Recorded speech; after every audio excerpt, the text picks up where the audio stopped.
This show is produced by the Harwood Podcast Network. Hey there, everyone. I'm Cameron Harris. And I'm Sean O'Brien.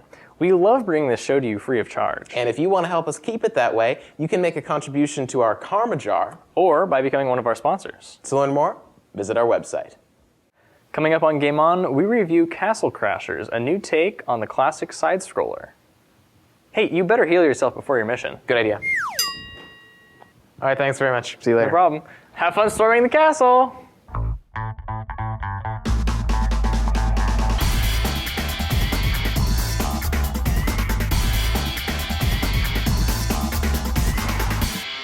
Hi there, everybody. Welcome to Game On.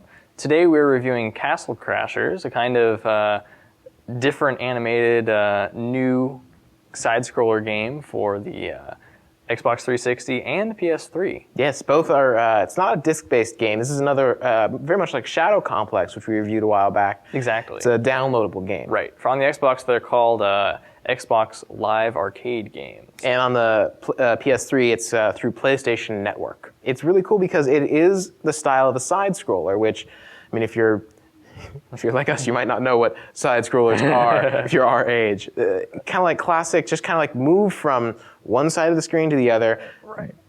beating up everything that gets in your way. Exactly. Essentially. Getting power-ups and weapons, like Super Mario on the old Nintendo platform, or Metal Slug. Those are both side-scroller games. But this is kind of a new take on it. It's a little bit of a mix of classic side-scroller, so it's just left to right, but also you can move up and down on the screen. There's kind of got a 3D aspect to it, which it's pretty well implemented. Sometimes it can get a little confusing as far as where you are, like if you're in front of an object or behind it. You go, wait, where am I? But I think they did a pretty good job of it. And the thing that I think is pretty cool about it is that it's all this very hand-drawn, cartoony kind of thing, rather than like, incredibly realistic thing. It's just really well done art, essentially. Let's get into it. Sounds great.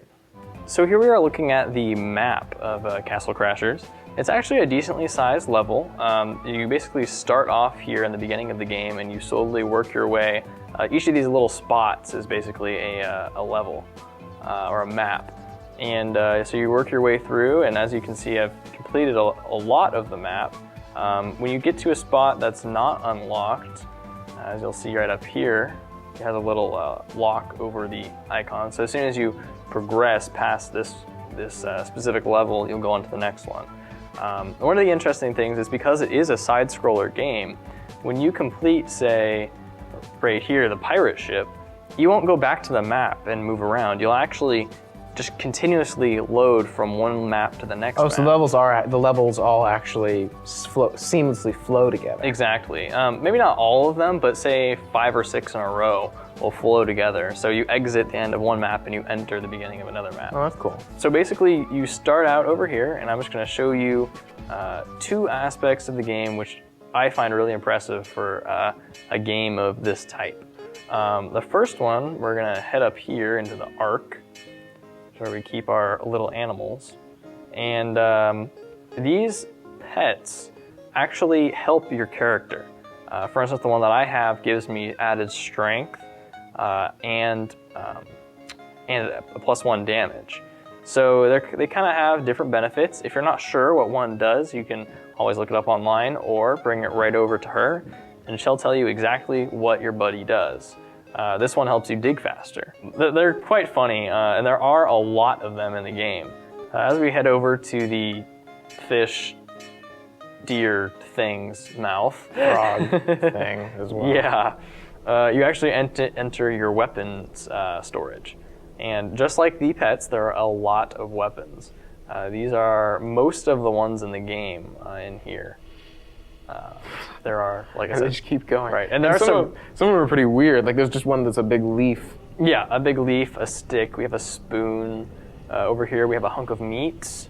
Lobster. Yeah, umbrella. Some of them. Here's a candlestick. And actually, if you notice, that what pops up is what these weapons do for you, as well as what level they require you to be to use them. So this one offers +7 damage resistance, as well as, it looks like, +2 damage when you use magic. And we should point out this game is multiplayer. Yes, it is very much multiplayer. So like this is you're the guy with the fancy red shield. I'm the guy in the earth tones. Yes. Yeah, it is definitely multiplayer. So local 4-player multiplayer as well as Xbox Live. Or PlayStation Network, I Right. assume, if you're on Yeah. PlayStation. And you can there are also different game types. So this is just the main story mode. There's also, you can battle head to head with opponents over Xbox Live. You can get from the beginning mission to the end mission if you just run straight through it in about 2 to 3 hours. So it's a fairly short game. However, that's just going from the beginning to the end. If you want all the weapons, all the buddies, if you want to level up your character, the highest level is 99. Oh my god. Right, and you start at level 1. So the combat is pretty interesting. Did I just get run over by a dinosaur? I think so. You can actually jump on these guys. Oh, that's cool. And you can run over them. The controls are pretty basic. You basically have run around, jump. You have some jump attacks. You have a basic hit, a hard hit, and then your specialty button is B, which is either you can use it for a crossbow or like a bow and arrow, or if you use magic, you can use it to shoot whatever your magic ability is. So for instance, my magic ability is lightning, so my B attack shoots a ball of lightning. And my power attack, as you can see, electrocutes.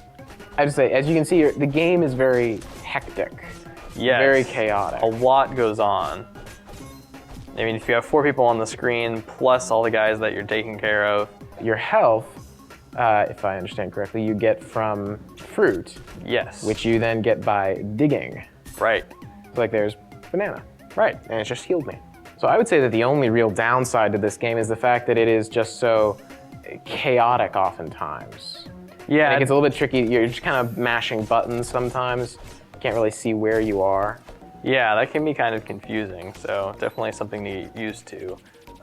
And as you play through the game, you start getting kind of the hang of it. But Yeah. Kind of need to develop your eye. exactly. So all in all, I'd give Castle Crashers a big thumbs up from me for just kind of a fun, entertaining, definitely comical, lightweight game. Yeah. Well, it's nice to see someone taking like the classic style side scroller games and giving them an update. It's really nice to see that. Exactly, as well as including new weapons, being able to upgrade different characters. You definitely get a lot, for just a little arcade game. Absolutely. Really great stuff. Yeah. So whether you're on 360 or PS3, go check it out. Definitely. And until next time, be sure to check out our website at www.harwoodpodcast.com. We'll have a link to where you can check out Castle Crashers for yourself. And if you have any questions or comments for us about the show, you can send me an email at cameron@harwoodpodcast.com. But until next time, guys. Game on.